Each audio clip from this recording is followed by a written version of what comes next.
तेरी क्या बुनियाद पुरानी, तू पेंडा पंथ पकड़े। वो पेंडा माने वो मार्ग, कौन सा मार्ग, जिससे ये 84 लाख योनियों की ये बर्मणा, ये कष्ट, जन्म और मृत्यु समाप्त हो जा।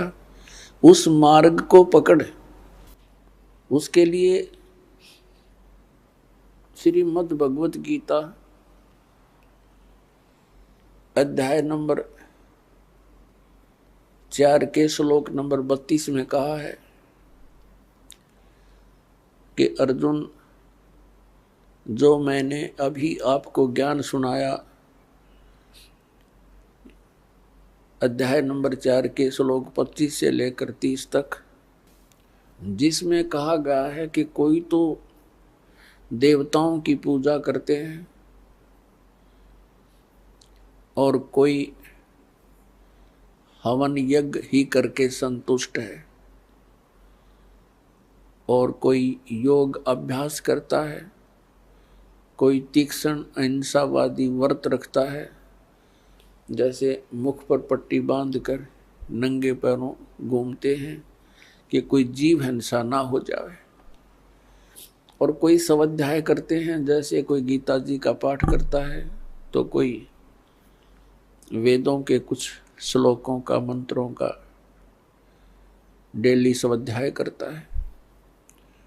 तो इस प्रकार की जितनी भी क्रियाएं हैं, जो भी कर रहा है वो अपनी क्रियाओं को सत्य मानकर कर रहा है। यदि उसको पता लग जाए कि ये शास्त्र अनुकूल नहीं है तो त्याग देगा वो तुरंत। इसलिए श्रीमद् भगवत गीता अध्याय नंबर 4 के श्लोक नंबर 32 में कहा कि अर्जुन, इन धार्मिक यज्ञों यानी धार्मिक अनुष्ठानों की जानकारी सच्चिदानंद घनब्रह्म की वाणी में विस्तार के साथ कहा है, और उस परमात्मा ने अपने मुख कमल से आकर बोली है। उस सच्चिदानंद घनब्रह्म की वाणी में यज्ञों की जानकारी, यज्ञ माने धार्मिक अनुष्ठानों की, क्रियाओं की जानकारी विस्तार के साथ कही गई है। वो तत्व ज्ञान है। चौथे अध्याय के 33वें श्लोक में कहा कि अर्जुन, इस द्रव्य में यज्ञ की अपेक्षा ज्ञान यज्ञ श्रेष्ठ है। द्रव्य यज्ञ क्या होता है, जैसे देखा देखी कहीं भंडारे कर दिए, गंगा के किनारे कहीं कंबल बांट दिए, कहीं और क्रियाएं, जैसे कोई धर्मशाला बनवा दी। अब क्या बताया है कि इस द्रव्य यानी धन से, पैसे से होने वाले जो अनुष्ठान हैं, इनकी अपेक्षा ज्ञान यज्ञ श्रेष्ठ है। तो ज्ञान यज्ञ तत्व ज्ञान यानी सत्संग है। सत्संग वो तत्व ज्ञान है जो सब सद्ग्रंथों के अनुकूल हो, वो तत्व ज्ञान है। और वो ज्ञान परमात्मा ही आकर देता है। ज्ञान, अध्यात्म, यथार्थ ज्ञान परमात्मा स्वयं ही आकर प्रदान करता है। बाकी तो जीव संज्ञा के प्राणी हैं, जीव संज्ञा में हैं, वो अपने अपने अनुभव अटकल लगाते रहें, लेकिन यथार्थ ज्ञान परमात्मा ही बता सकता है। अपने द्वारा रची हुई सृष्टि को स्वयं ही वो ठीक ठीक विस्तार के साथ बताता है। ऐसा वेदों में प्रमाण है। तो वो तत्व ज्ञान है जो सच्चिदानंद घनब्रह्म यानी पूर्ण परमात्मा कबीर देव ने अपनी कबीर वाणी के अंदर जो ज्ञान बताया है, वो तत्व ज्ञान है। गीता ज्ञान दाता चौथे अध्याय के 34वें श्लोक में कहता है कि अर्जुन, उस तत्व ज्ञान को जो सच्चिदानंद घन ब्रह्म की वाणी है, यानी उस परमात्मा द्वारा बताया गया वो तत्व ज्ञान है, उसको तू तत्वदर्शी संतों के पास जाकर समझ। उनको दंडवत प्रणाम करने से, कपट छोड़कर उनकी सेवा करने से वो तत्वदर्शी संत तुझे परमात्म तत्व का ज्ञान कराएंगे। इससे ये सिद्ध हुआ कि गीता ज्ञान दाता भी उस तत्व ज्ञान से अपरिचित है। अन्यथा ये कहने की आवश्यकता नहीं थी कि उस ज्ञान को तू तत्वदर्शी संतों के पास जाकर समझ। जब गीता जी के 18 अध्याय बोले तो एक अध्याय और बता देता जैसे इनको ज्ञान होता था, इसको ज्ञान नहीं। तो पुण्यात्माओं 15वें अध्याय के एक मंत्र में यानी एक श्लोक में गीता जी में उस तत्वदर्शी संत की पहचान बताई है कि उल्टे लटके हुए संसार रूपी वृक्ष को जो संत विस्तार के साथ जानता है, ये उल्टा लटका हुआ एक पीपल का वृक्ष, संसार रूपी पीपल का वृक्ष जानो अर्जुन, ऊपर को जड़ है, नीचे को तीनों गुण रूपी शाखा है। और जो संत इस उल्टे लटके हुए संसार रूपी वृक्ष के सभी छंद, सभी विभागों को बता देगा, स वेदवित, वह तत्वदर्शी संत है। पुण्यात्माओं, जब तक सत्संग नहीं मिलेगा इस प्राणी को, तब तक ये ऐसे ही इस जन्म और मृत्यु के दीर्घ रोग से ग्रस्त रहेगा। और सत्संग केवल परमात्मा ही बता सकते हैं। वो परमात्मा 600 वर्ष पहले आकर के हमें सत्संग बताया करते थे, ज्ञान दिया करते थे उस अपनी अमृत वाणी से, सच्चिदानंद घन ब्रह्म की वाणी से। तो उस समय हम स्वीकार नहीं कर सके क्योंकि हम अशिक्षित थे। और जो एक ब्राह्मण वर्ग शिक्षा का अधिकारी था, उनकी बुद्धि वहां तक पहुंच नहीं पाई क्योंकि वो काल भगवान से प्रेरित रहे और परमात्मा का विरोध करवा दिया, ये कहकर कि कबीर अशिक्षित है, ये संस्कृत भाषा नहीं जानता है, ये ऊट पटांग बोल रहा है, ये झूठ बोल रहा है। परमात्मा कहा करते थे, गुण तीनों की भक्ति में ये भूल पड़ो संसार, कहें कबीर निज नाम बिना कैसे उतरो पार। तीन देव की जो करते भक्ति, उनकी कदे ना होवे मुक्ति। आज से लगभग 600 वर्ष पहले ये शब्द बोलना कि तीन देवता ब्रह्मा विष्णु महेश जी की जो भक्ति करते हैं उनका कभी मोक्ष नहीं हो सकता।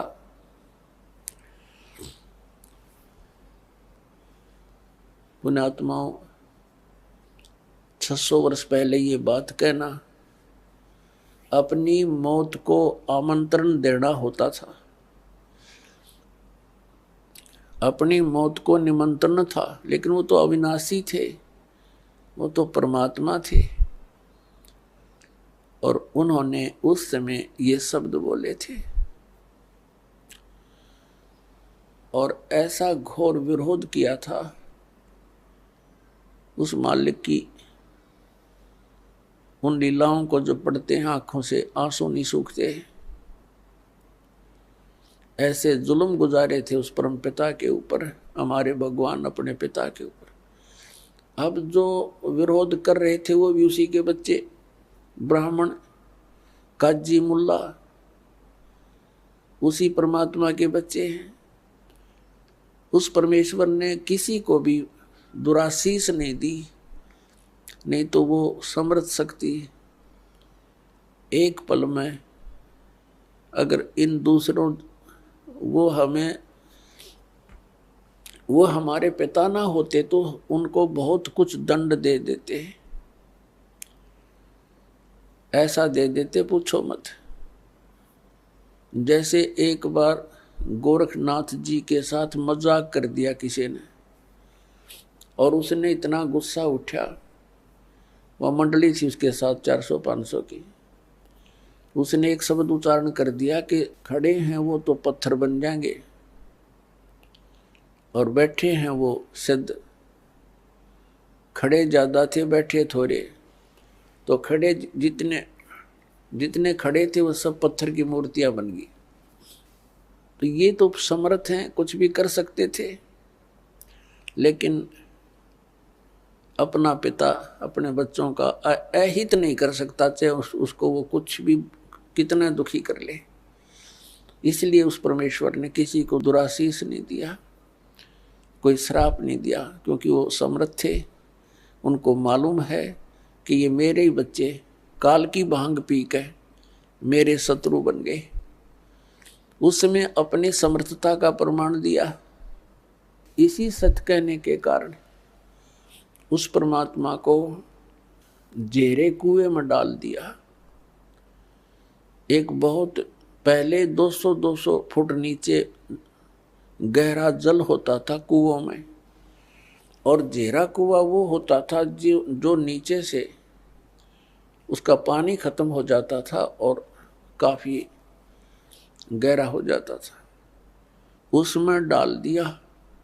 ऊपर से झाड़, बोझड़े, कांटेदार छड़े, कंकर, पत्थर, रेत से भर दिया। एक शेख तकी नाम के एक जलील व्यक्ति ने, वो मुसलमान था, मुसलमान राजा, दिल्ली का बादशाह सिकंदर लोदी था, और शेख तकी उसका धार्मिक पीर था, सिकंदर लोदी राजा का।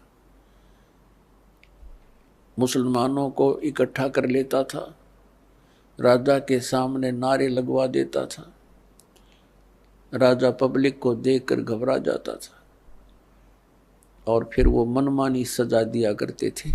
कबीर परमात्मा कुएं में डाल दिया, भर दिया पूरा, और कुछ देर के बाद वो गए सिकंदर लोधी के पास। परमात्मा कबीर देव जी राजा के पास उनके महल में एक कमरे में विराजमान मिले, क्योंकि वो समर्थ थे, वो पूर्ण ब्रह्म हैं, वो समर्थ हैं। लेकिन उनकी लीलाओं को देखा जाता है, पढ़ते हैं तब रोंगटे खड़े हो जाते हैं। हमारे पिता हमारे हित के लिए आए थे, हम उनके शत्रु बन गए। तो उस समय हम अशिक्षित थे। अब परमात्मा ने सबसे पहले ये रजा बख्शी, हमें शिक्षित करवाया। पुण्यात्माओं 5500 वर्ष तो कलयुग बीत गया, और उससे पहले जालिए कितना समय 3 युग गए। केवल एक ब्राह्मण वर्ग ही शिक्षा का अधिकारी था, और कोई शिक्षा नहीं ग्रहण करता था, क्योंकि यह शिक्षा अच्छी नहीं है, यह बेईमान बनाती है प्राणी को। ये पाप करने से फिर हिचकता नहीं है व्यक्ति। यह शिक्षा गई ब्राह्मण समाज में। इस शिक्षा को इन्होंने रोजी रोटी का धंधा ही बना लिया, और पाप के भागी बनने लगे। अब शिक्षा आ गई सब समाज में। कितने चतुर बन गए हम भले ही ऊपर से कितने शिष्ट नजर आते हों, सुंदर कपड़े पहन के, बढ़िया कोई ठिकार लेके, अंदर से कति खोखे और खोखले हुए पड़े हम। हमारे विचार वो नहीं रहे जो हमारे दादे और परदादा के हम देखा करते थे। कितनी इंसानियत थी उनके अंदर। अब पुण्यात्माओं, हम जैसे वर्तमान के मानव से भी हमारा पाला पड़ा है, और आज से 55 वर्ष 50 वर्ष पहले जब हम कुछ जानने योग्य हुए, वो समय भी हमने देखा है। उस समय में और आज में दिन और रात का अंतर हो गया। इतनी गिरावट आ गई हमारी मानसिकता के अंदर, हमारे शिष्टाचार के अंदर। इसका कारण ये शिक्षा ही है। आप ऑफिस में जाते हो, किसी भी कार्यालय में, वहाँ भी इंसान है। बाहर पंक्ति में खड़ा वो भी इंसान है। कोई दया धर्म नाम की चीज नहीं रह रही। खाएं जाओ धक्के, गिड़गिड़ाएं जाओ उनके सामने, रहम रहा नहीं, 10 रुपये दे दे तो काम कर दे, नहीं तो खाओ धक्के। तो ये जलालत हमको किसने सिखाई? इस शिक्षा ने सिखा दी। और क्या करते हैं फिर उस पैसे का? हम कोठी बनाते हैं, बंगला बनाते हैं, कार खरीदते हैं, और फिर घर में कोई ना कोई ऐसी समस्या, कोई दुर्घटना हो जाती है, कोई बीमारी लग जाती है, उस सारे पैसे को फिर हम ऐसे ही, वो पैसा तो रहता नहीं, व्यर्थ हो जाता है। कोठी बना दी, मृत्यु होगी, आप गधा बनकर कुम्हार के घर मिट्टी ढो रहा है और कोठी वहां खड़ी है, चाट ले उस कोठी को। तो पुण्यात्मा, इस ज्ञान से हम इस माया से वापस होंगे, क्योंकि ये माया दुश्मन है हमारी। और इस माया का हम प्रयोग कहाँ करते हैं? हमने परंपराएं गलत बना ली, विवाह करते समय पूरा ड्रामा कर बैठते हैं, पता नहीं किस किस प्रकार से हम अपने इन क्रियाओं को जो एक सिंपल वे से करनी चाहिए थी, हम ड्रामा बना रहे हैं। विवाह करते हैं, लड़के वाला खुशी मनाते हैं, लड़की का विवाह होता है, डीजे बजते हैं। अरे ब्याह 2 बच्चों का होना है और परमात्मा ने कर रखा होता है, क्योंकि संयोग भगवान ही जोड़ के भेजता है, जीव नहीं जोड़ सकता, या भूल है इसकी। तो अपने सिंपल से वे से ब्याह करे, बच्चों का नाता ही तो जोड़ना है, वचन से जुड़ता है। ठीक है भी, हमारे आपका बेटा पसंद है,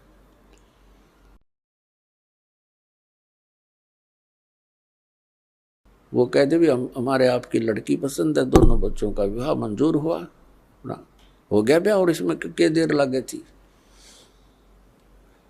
अब हमने देखा, समाचार पत्र में पढ़ा, पहले दिन डीजे बजा रहे हैं, लड़के का विवाह था, बहनें भी डांस कर रही हैं, माँ भी डांस कर रही है, गली में खड़े होकर, और सब कंजर हो गए हम, इंसानियत भूल गए कति। अगले दिन क्या होता है कि विवाह के लिए जा रही थी बारात, रास्ते में दुल्हे वाली कार टकरा गई एक ट्रेल लेते हैं, दूल्हा मर गया, साथ में और बैठे थे 6-7, वो मर गए। पहले दिन तो खुशी मना रहे थे, तो इस काल के लोक में और हम बकवाद करें, इसलिए कर रहे हैं क्योंकि हमने भांग पी रखी है, नशा हो रहा हमारे। नशा उतर जाएगा जब ये चीज आपने ऐसी दुश्मन दिखाई देंगी जो ड्रामा हम करते हैं। एक समय नानक साहिब जी के पास भक्त कोई व्यक्ति चले गए और कहा, महाराज जी आप ऐसे रहते हो खोए खोए से, आप कभी खुश नजर नहीं आते, आपका चेहरा ऐसा रहता है जैसे महादुखी प्राणी होया करे, और आप तो महापुरुष हो, आपको काहे की टेंशन है। तब नानक साहिब जी ने कहा, भी ना जाने काल की कर डारे और किस विध ढल जा पासावे, और जिन आते सरते मौत खुड़क दी उन्होंने केड़ा हंसावे। अब ना जाने कब के बिजली गिर जा, 1 सेकंड का भरोसा नहीं, 1 सेकंड का। और हम फिर भी यहाँ फूले नहीं समाते। तो ये हमारी इस अज्ञान का ही कारण है, और इस भांग जो हमने पी रखी है माया की, इसका प्रभाव है। ये सत्संग से, परमात्मा की भक्ति से ये एंटीबायोटिक है, इस भांग का नशा तार देंगे, उतर जाएगा। ये उतरने के बाद देखना फिर कितना आपका वजन हल्का होगा, आपकी रुचि नहीं रहेगी कितने सांग सिनेमा देखने की। आप ना सोचोगे क्यों से मैं बर्बाद किया, या तो मालिक की चर्चा चलेगी, या सत्संग सुनने दिल करेगा, या फिर अपनी सुबह शाम दोपहर की क्रियाएं, और फिर मंत्र दिन में इतना बिजी शेड्यूल हो जाएगा आपका, बकवाद करने का समय कौन मिला है। और कभी समय मिलेगा तो रुचि नहीं बन सकती है, क्योंकि आत्मा स्वीकार करे नहीं। बहुत दिन हो गए इसने ये बकवाद करती ने, इसका कुछ भी हाथ नहीं लगा। तो पुण्यात्मा, हमने अपने सिर पर आप पर वजन घना रख लिया है। सबसे पहले तो हमने इस विवाह के ऊपर खर्चा कतिबंद करना पड़ेगा। फिर हम कोठियां बनाते हैं, सिंपल मकान बनाओ, ठीक है। जिसके पास 2 पैसे हैं वो भी अपना हिसाब का ही मकान बनावे, लोग दिखावा नहीं करें। तो उसमें हमें भक्ति में ज़्यादा समय मिलेगा, हमारी टेंशन खत्म होगी। अब जैसे हम त्योहार मनाते हैं, अब जब तक ज्ञान नहीं था तब तक हम कुछ भी मना लेते, अब ज्ञान हो गया, कति रुचि नहीं बनती।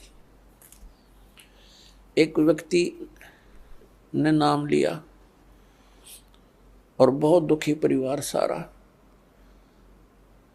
और उनसे बताया भी ऐसे ऐसे ये नहीं करना, ये त्योहार वगैरह तुम जो मनाते हो ये नहीं मनाना। कैसे? अब हम क्या करते, एक फॉर्मेलिटी कर रहे हैं।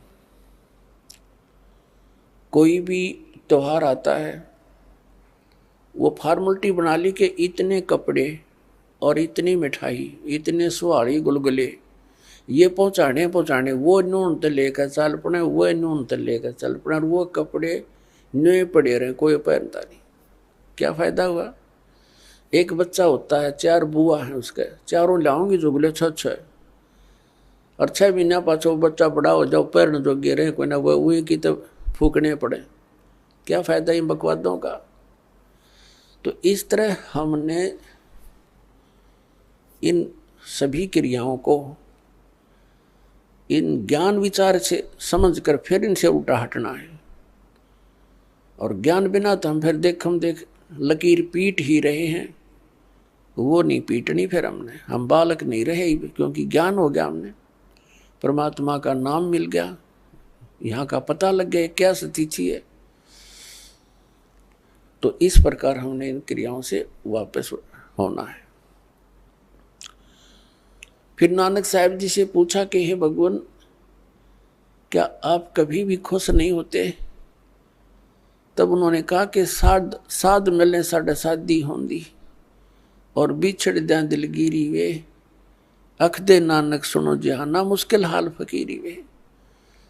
साध मिले साढ़े साधी होंदी, भक्तों से हमारा मिलन होता है। मेरे बच्चे जो मेरे शिष्य हैं, ये मेरे पास आ जाते हैं सत्संग के समय, तो हमारे एक विशेष खुशी होती है। हमारे यह शादी है, ये विवाह है हमारा, आत्मा का विवाह परमात्मा से होता है।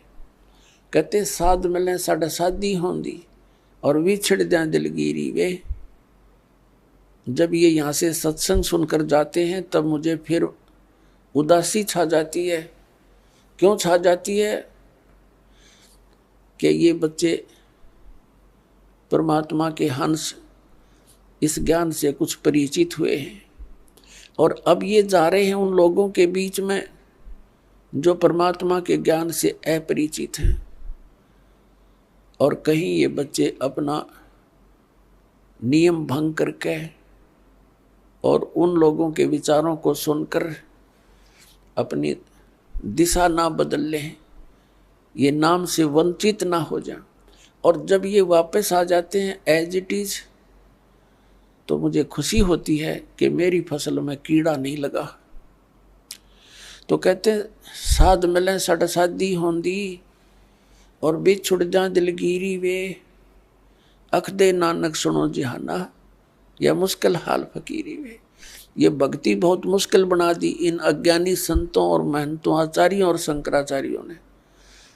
परमात्मा से दूर कर दिया हमारे को, तत्व ज्ञान रहा नहीं, सदग्रंथों का ज्ञान हम तक पहुंचा नहीं।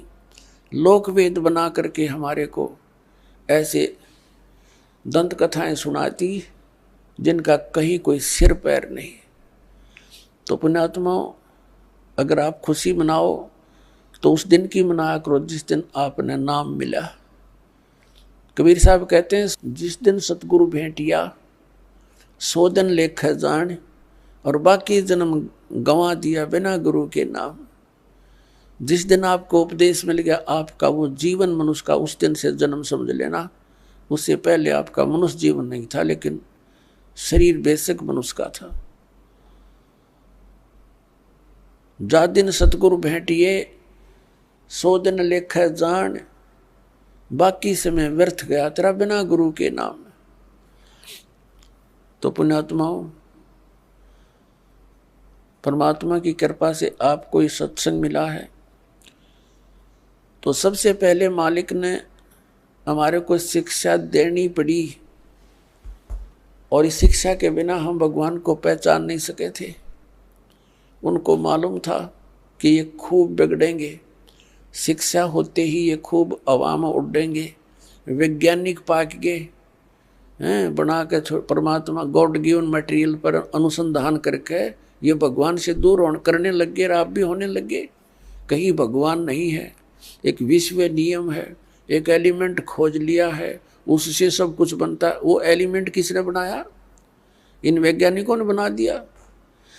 परमात्मा के मटेरियल के ऊपर बकवाद करते हैं। अगर 2 वर्ष वर्षा ना हुआ ना, ये वैज्ञानिक भी इनके सारे इंस्ट्रूमेंट अड़क पड़े जड़े, जंग लाग जाए इनके अंदर। भगवान के रहम को भुला दिया, भगवान से कोसों दूर कर दिया हमारे को। और क्या बनाया इन्होंने? परमाणु बम बना लिया अपना नाश करने के लिए। है तेरा गजब है। और पुण्यात्माओं, ये इंटरनेट और ये प्रोजेक्टर, टेलीविज़न, ये परमात्मा का दिया हुआ ज्ञान है, जीव सत्र का नहीं है। कदे किसी का भूल हो कि मनुष्य बना दे ऐसे आइटम। परमात्मा कबीर जी ने उनको बुद्धि देकर के ये बनवाया है। और किस लिए? आज के दिन के लिए, इस समय के लिए, कि एक जगह मेरा ज्ञान चला करेगा, करोड़ों बच्चे मेरे एक टाइम पर सुना करेंगे और प्रत्यक्ष प्रमाण देखा करेंगे। प्रोजेक्टर बनवा दिए, दास यहाँ दिखाता, आप वहाँ बैठे प्रमाण देख रहे हैं, टीवी के ऊपर देख रहे हैं, घर घर बैठा परमात्मा संदेश भेज रहा है। मालिक को मालूम था, क्योंकि काल ने कहा था, परमात्मा कबीर जी से प्रार्थना की थी, चापलूसी करके के 3 युगों में जीव कम ले जाना, और 4था युग जब कलयुग आवे, तब तब शरण जीव बहु जावे। ऐसा वचन हर मोय दीजे, तब तुम गमन संसार ही कीजे। परमात्मा के चरण पकड़ के वचनबद्ध कर लिया था कि 3 युगों में जीव वापस कम ले जाना, और 4था युग जब कलयुग आवे, तब तब शरण जीव बहु जावे। फिर वैसे गणे कितने ले जिए 4थे युग में? तो परमात्मा ने कहा था ठीक है, मैं वचनबद्ध हुआ और 4थे युग कलयुग में जीव ले जाऊंगा। तब एकदम जब देख लिया ना वचनबद्ध हो गए, उसी समय आंखें पलट ली भस्मासुर की तरह, और कहने लगा बेशक कलयुग में तुम आ जाना, कलयुग में ऐसे कर दूंगा इन प्राणियों को कि ये भक्ति योग्य नहीं रहेंगे, इनके इतने मलिन आत्मा कर दूंगा, और मंदिर मस्जिद और छोटी तीर्थों पर इनके ऊपर धामों के ऊपर आश्रित कर दूंगा, और देवी देवताओं की पूजा पर इनको आरूढ़ कर दूंगा। आपकी कोई भी बात नहीं सुनेगा, और आ जाना बेशक। बेशक कहा था, जोग जीत जाओ संसारा, जीव न माने कहा तुम्हारा, जीव तुम्हारा कहा न माने, हमारी ओढ़ हो बाद बखाने। ऐसे उल्टे पाठ पढ़वा दूंगा अपने नकली दूत बेच के कि तुम्हारे साथ तुम्हारे ही बच्चे वाद विवाद क्या करेंगे मेरी और मेरा पक्ष में हो करके, जैसे परमात्मा 600 वर्ष पहले आए थे। उस समय वो क्यों आए थे? इसलिए आए थे कि इस कलयुग में वो मेरे बच्चे मुझे पहचान लेंगे। वो लीला करके चले गए जो भगवान किया करता है। अब उस भगवान के पहचानने में हमें बहुत आसानी हो गई है। यदि 600 वर्ष पहले परमात्मा ना आते तो हम कैसे पहचानते परमात्मा कौन है? भगवान जो लीला किया करते हैं वो प्रत्येक युग में ऐसी ही करते हैं, और उन लीलाओं का प्रमाण हमारे सदग्रंथों में मिलता है। पवित्र चारों वेदों में परमेश्वर की वो महिमा का गुणगान है जो भगवान किया करता है। तो वो लीलाएं किसने की? वो 600 वर्ष पहले बनारस में, काशी शहर में, भारतवर्ष के इस पावन धरती पर आए थे, दुल्हा रूप में, धानक रूप में रहे थे 120 वर्ष। वो कबीर परमात्मा, उन्होंने वो लीलाएं की हैं जो वेदों में प्रमाण है जिनका। तो who is God? Kabir is God. परमात्मा कौन है? कबीर साहब परमात्मा है। और परमेश्वर ने 600 वर्ष पहले कहा था, वेद मेरा भेद है, मैं ना वेदन के माही, और जौन वेद से मैं मिलूं ये वेद जानते नाही। परमात्मा ने कहा था कि ये चारों वेद मेरा ही भेद यानी मेरी महिमा का गुणगान ही कर रहे हैं, लेकिन इन 4 वेदों में वर्णित विधि से मेरी प्राप्ति नहीं हो सकती, सतलोक प्राप्ति नहीं हो सकती, अमरलोक प्राप्ति नहीं हो सकती। इनमें पूजा की विधि नहीं है वो जो सतलोक जा सके हम। तो उसकी पूर्ति करने के लिए परमात्मा स्वयं आते हैं प्रत्येक युग में और अपने मुख कमल से वाणी बोलते हैं। चारों युग में संत पुकारे, कूक कहा हम हेल रे, हीरे माणक मोती बरसे, ये जग चुगता डेल रे। कबीर परमात्मा कहते हैं चारों युग में मेरे संत पुकारे, जिनको परमात्मा मिले, सतलोक लेकर गए, उनको फिर वापस पृथ्वी पर अपने गवाह बना कर छोड़ा। तो उन्होंने आंखों देखा भगवान का, वो वर्णन किया, उनकी महिमा को बताया। उसके विषय में परमात्मा कहते हैं चारों युग में संत पुकारे, कूक कहा हम हेल रे, हीरे माणक मोती बरसे, ये जग चुगता ढेल रे। चारों युग में मेरे संतों ने यही गुणगान किए, आंखों देखा मेरे को, और मैंने भी आकर के ऊंचे ऊंचे स्वर में कहीं भी खड़े हो गए मदारी की तरह, एक तारा हाथ में लेके अपनी पवित्र वाणी से, अमृत वाणी से वहाँ वर्षा करने लगे अपने ज्ञान की। और यही तरीके थे, सैकड़ों व्यक्ति इकट्ठे हो जाते थे, परमात्मा की उस अमृत वाणी को सुनकर गदगद हो जाते थे। परमात्मा के मुख से बोली हुई वाणी भी जितने भी वहाँ उपस्थित लोग सुना करते थे, उनके बहुत से पापों का वो नाश हो जाता था। यानी वो अपने बच्चों को फिर से भक्ति से परिपूर्ण करने के लिए आते रहते हैं, ताकि इनमें आस्था भगवान की बनी रहे। और काल ये चाहता है कि ये नास्तिक हो जाएं, इनको कोई भी आध्यात्मिक लाभ ना हो, ऐसी भक्ति विधि प्रोड्यूस करवा दी, प्रवेश करवा दी संसार में, और परमात्मा से मिलने वाले लाभ समाप्त हो जाने के कारण हम नास्तिकता की तरफ चल पड़े, विकारों की तरफ चल पड़े, ये बुराई करने लग गए, रिश्वत लेने लग गए, क्योंकि हम अपने फिर सूझबूझ से धनवान बनने की कुचेष्टा करने लगे। और जिसका परिणाम ये निकला, हम नास्तिक होते जा रहे हैं और दूने दुखी हो गए।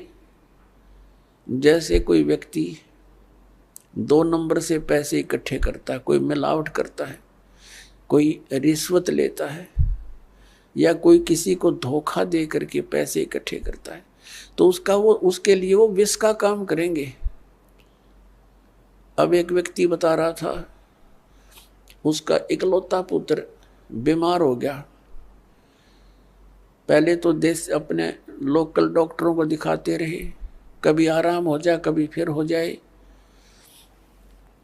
फिर ऐसे ही संत साधु संतों के चक्कर में पड़ गए। फिर लास्ट में जब बिल्कुल वो एट द डेथ हो गया, मरने को हुआ, तो उसको फिर पीजीआई ले गए,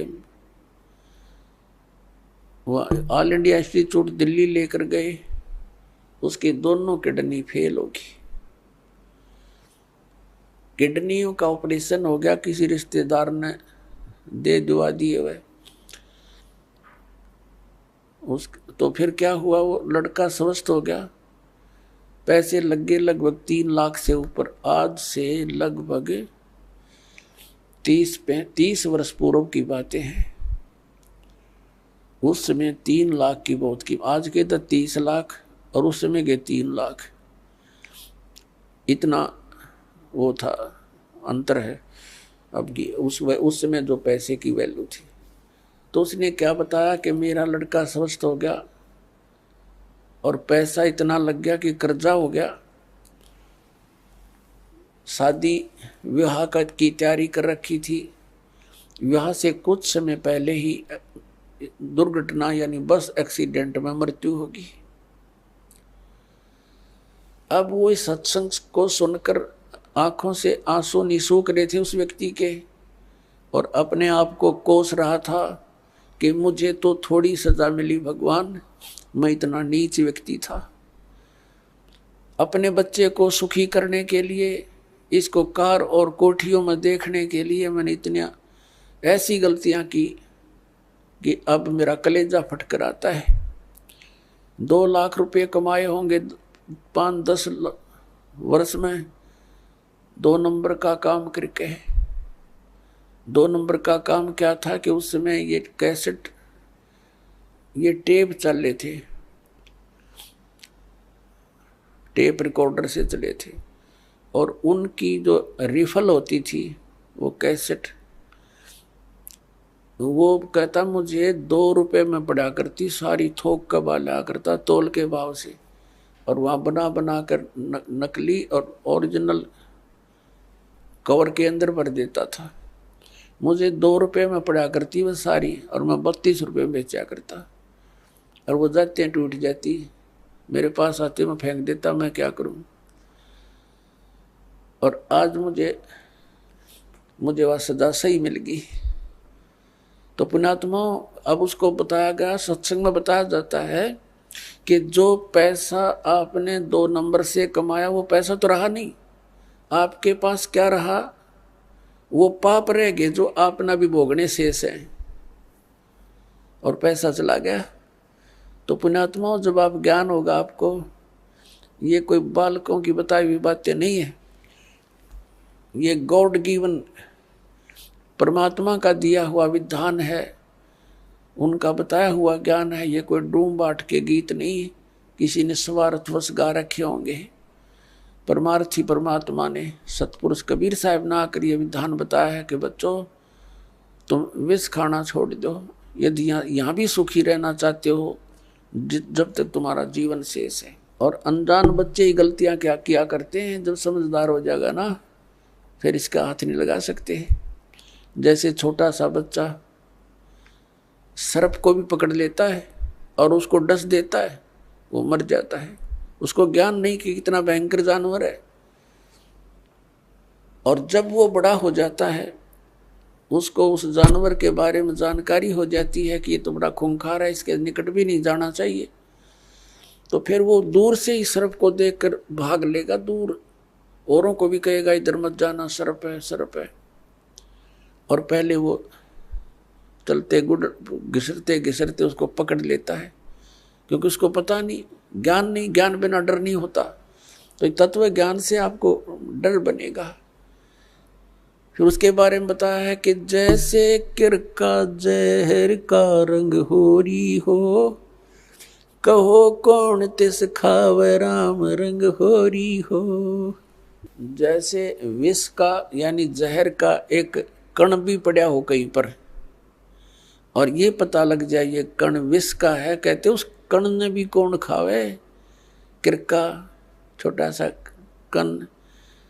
और हम बोतल की बोतल पीवा जहर की, यानी कुछ भी ठा जा कोई आंट रही ना। बताओ किसी क्षेत्र में देख ले हाहाकार मची हुई है, किसी भी फील्ड में जाके देख लो, इंसान को संतुष्टि संतोष रहा नहीं। तो यहाँ फिर पता लगेगा कि जैसे किरका जहर का रंग होरी हो, कहो कौन तिस खावे राम रंग होरी हो।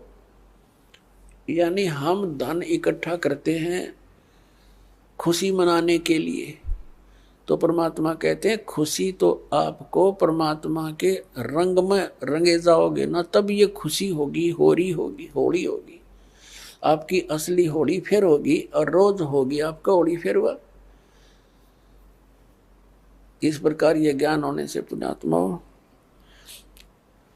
हम बहुत से पापों से वैसे ही बच जाएंगे और फिर परमात्मा पाएंगे। तो पुण्यात्माओं प्रसंग चल रहा है कि परमात्मा की भक्ति ना करने से मानव कितना दुखी हो रहा है। श्रीमद् भगवद गीता अध्याय नंबर 4 के श्लोक नंबर 32 में कहा है कि वो सच्चिदानंद घन ब्रह्म ने अपने मुख कमल से जो ज्ञान दिया है वो तत्व ज्ञान है। वो तत्व ज्ञान है जिससे आपका मोक्ष होगा, सब कर्म बंधनों से मुक्त हो जाएगा। और उस तत्व ज्ञान को मैं नहीं जानता, गीता ज्ञान दाता कहता, तत्वदर्शी संतों से पूछ ले, वो बताएंगे। इसने तो अपना पल्ला झाड़ दिया और 18 अध्याय भी बोल दिए, बात वहीं की वहीं छोड़ दी। फिर उस तत्वदर्शी संत की पहचान बताई है गीता अध्याय नंबर 15 के श्लोक नंबर 1 में श्रीमद् भगवद गीता में, के उल्टे लटके हुए संसार रूपी वृक्ष को, ये संसार रूपी उल्टा लटका हुआ वृक्ष जानो। ऊपर को जो जड़ है वो तो पूर्ण परमात्मा समझ लो, परम अक्षर ब्रह्म सतपुरुष। और ऊपर के लोक जहाँ वो मालिक रहता है वो अमर लोक है, वो सारे मिलकर अमर लोक है वो। लेकिन उसके 4 डिवीजन हैं, एक सतलोक है, दूसरा अलख लोक है, फिर अगम लोक है और चौथा फिर अकह लोक अनामी लोक है। वो सारा अमर अक्षेत्र है, वो शाश्वत स्थान है। और उससे कहते नीचे ऊपर को जड़, नीचे को तीनों गुण रूपी शाखा, रजगुण ब्रह्मा, सतगुण विष्णु, तमगुण शिव जी रूपी शाखा है। अब गीता ज्ञान दाता ने तो सिर्फ इतना बताया है, ऊपर ने तो जड़ है उसकी और नीचे ने तीनों गुण रूपी शाखा है, बाकी सब छोड़ दिया। फिर बताया कि जो इस संसार रूपी वृक्ष के सभी विभाग बतावेगा, सवेदवित, वो तत्वदर्शी संत है। पुण्यात्मा 600 वर्ष पहले परमेश्वर आए थे ये तत्व ज्ञान बताने के लिए, और उस समय उन्होंने क्या बताया था? अक्षर पुरुष एक पेड़ है, सरपुरुष वा की डार, और तीनों देवा शाखा हैं ये पात रूप संसार। अपने द्वारा रची हुई सृष्टि को रचनहार ही बता सकता है। और परमात्मा ने ये भी कहा था, गुण तीनों की भक्ति में ये भूल पड़ो संसार, कहें कबीर निज नाम बिना कैसे उतरो पार। 3 देव की जो करते भक्ति, उनकी कबू ना होवे मुक्ति। अब वो क्या करते सच्चाई, और हम न लागी कड़वी, हम अपने पिता के दुश्मन हो गए, उनसे विमुख हो गए, और जिसके कारण हम आज तक धक्के यहीं खा रहे हैं। तो पुण्यात्माओं, जिस ज्ञान को न तो गीता ज्ञान दाता जानता, और वो ज्ञान परमात्मा ने 600 वर्ष पहले कबीर जी ने बोल कर अपनी अमृतवाणी में लिखवा रखा है, जिसको ये अशिक्षित बतावे थे। तो पुण्यात्माओं, ये भी एक विशेष रजादाता की, क्योंकि वो तो परमात्मा है, और परमात्मा का कोई भी जो क्रिया है, कोई भी कार्य है, उसमें कोई त्रुटि नहीं हो सकती। यदि उस समय वो दाता ब्राह्मण वर्ग में आ जाते और थोड़ी बहुत कोई संस्कृत भी सीख लेते और ज्ञान यही बता देते, तो हम ये नहीं मान सकें तो ये भगवान थे। हमने तो सोचा इनका समझ में आ गई होगी और ब्राह्मणा का ही ना होगी, ये भगवान नहीं है। अब क्लियर हो गया, जो अशिक्षित अक्षर ज्ञान जानता नहीं और वो ज्ञान बता रहा है जो वेदों और हमारे पुराणों में लिखा हुआ है। और हमारे धर्म गुरु आचार्य शंकराचार्य ब्राह्मण या ऋषि महर्षि संत और महंत, इनको कख नहीं पता उन पुराणों और वेदों और गीता का। तो who is God? Kabir is God.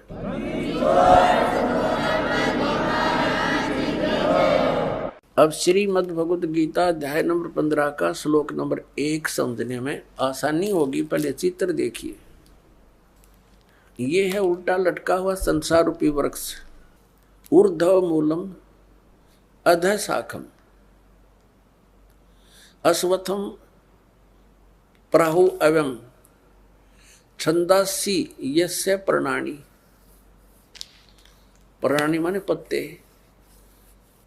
छंदासी यस्य प्रणानी ये तम वेद स वेदवित। ये देखिएगा श्रीमद् भगवद गीता, गीता प्रेस गोरखपुर से प्रकाशित है। जयदयाल गोविंद का इसके अनुवादक है। अध्याय नंबर 15 का ये पंचदशो अध्याय 15वां अध्याय है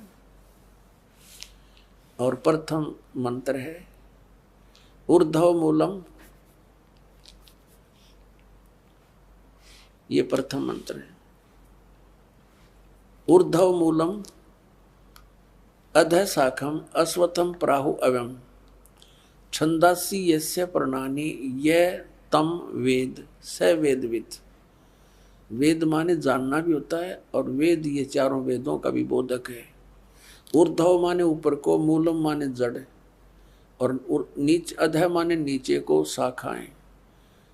अश्वत्थम प्राहु अवम ये संसार रूपी पीपल का वृक्ष अविनाशी कहा गया है। छंदासी यानी इसके विभाग, छंद इसके पत्ते प्रणानी, इसके पत्ते ये जो हैं ये पत्ते आदि इसके विभाग हैं। और ये तम वेद इन सब को जो जानता है स वेदवित वह वेद के तात्पर्य को जानने वाला है। इनका पढ़िएगा। आदि पुरुष परमेश्वर मूल वाले, यहाँ लिखना था आदि पुरुष परमेश्वर यानी पूर्ण परमात्मा रूपी ऊपर को जड़ वाले। ऊर्ध्व माने ऊपर को, अधः शाखा होना चाहिए था नीचे को शाखा वाला। यु ब्रह्मा रूप मुख्य शाखा वाले गलत कर रखे, क्योंकि इस देखो 2 नंबर श्लोक नंबर 2 में 2 बार अधः शब्द है, अधः अधः। और इसका अनुवाद ही नहीं अंग्रेजों ने कर रखा है। देख अधः माने नीचे, अधः माने नीचे। अरे यहाँ भूल गई, यहाँ करके कल्याण मारा। यहाँ लिखना था नीचे शाखम कति सीधा, ऊर्ध्व मूलम ऊपर को मूल वाला और नीचे को शाखा वाला। ये संसार रूपी, इस संसार रूपी पीपल के वृक्ष को अविनाशी कहते हैं। वेद जिसके पत्ते कहे गए, इन छंद माने वेद लिखे, ये देखा कल इनकी। छंदासी यानी विभाग हैं जिसके ये पत्ते आदि। और इन सब को, इस संसार रूपी वृक्ष को जो पुरुष मूल सहित यानी जड़ से लेकर पत्तों तक तत्व से जानता है स वेदवित। संस्कृत भी पढ़ लो, यह कोई लंबी चौड़ी बात ना जीवते, हमने ध्यान ना दिया था इसकी ओर। स माने वह है, वेदवित माने वेद के तात्पर्य को जानने वाला यानी तत्वदर्शी संत है वो, जो इसके सारे विभाग जानता है। तो वो कौन है, किसने बताया ये ज्ञान? कबीर परमेश्वर ने 600 वर्ष पहले। और रामानंद जी को जब उन चारों वेदों का ज्ञाता माना जाता था महर्षि रामानंद जी, और पुराणों को कंठस्थ याद कर रखा था। बाल ब्रह्मचारी और 104 वर्ष का हो गया था डले डोते ने, जब परमात्मा में लेते और सतलोक दिखाकर वापस छोड़ा था अपनी सतीथि से परिचित करा कर। जब कहा था तुम साहेब तुम संत हो, तुम सतगुरु तुम हंस, गरीब दास तेरे रूप बिना और न दूजा अंश। तुम साहेब तुम संत हो, तुम ही साहेब माने परमात्मा हो, और तुम ही वास्तव में जो आपके अंदर गुण है एक संत, तुम ही वो संत हो, और तुम ही सतगुरु हो। सतगुरु माने सच्चा ज्ञान देने वाले। तो अब देखिएगा, ये उल्टा लटका हुआ संसार रूपी वृक्ष है। परमात्मा ने बताया था अक्सर पुरुष एक पेड़ है जो जमीन से बाहर दिखाई देता है, वो पोर्शन उसको वृक्ष बताते कहा जाता है। ये समझ लो एक वृक्ष है, और ये तना ये अक्षर पुरुष है, इसको परब्रह्म भी बोलते हैं। इतना पोर्शन समझो इस संसार रूपी वृक्ष का। और इसे एक मोटी डार निकली है, वो सरपुरुष है। ये अक्षर पुरुष, ये सरपुरुष, ये सरपुरुष, ये इतना है। इसके फिर 3 शाखा होगी, ये तीनों देवा शाखा हैं भाई, पाते रूप संसार। अक्षर पुरुष एक पेड़ है, निरंजन वाकी डारे। सरपुरुष को निरंजन भी कहते हैं, ज्योति निरंजन काल। सरब्रह्म भी कहते हैं इसको, सरपुरुष भी इसी का, काल ब्रह्म भी, ये तो डार है। और तीनों देवा शाखा हैं भाई, पाते रूप संसार। ये अमृतवाणी परमात्मा की। कबीर अक्षर पुरुष एक पेड़ है, निरंजन कहो, सरपुरुष कहो, वाकी डार, और तीनों देवा शाखा हैं, ये पात रूप संसार। अपनात्मा परमात्मा कहा करते, तीन देव की जो करते भक्ति, यानी भक्ति का अर्थ होता है इष्ट रूप में मान के उन पर आश्रित हो जाना, उनके अतिरिक्त और किसी की पूजा नहीं करते। यानी इष्ट रूप में मानकर जो साधना की जाती है उसके हम भक्त कहलाते हैं।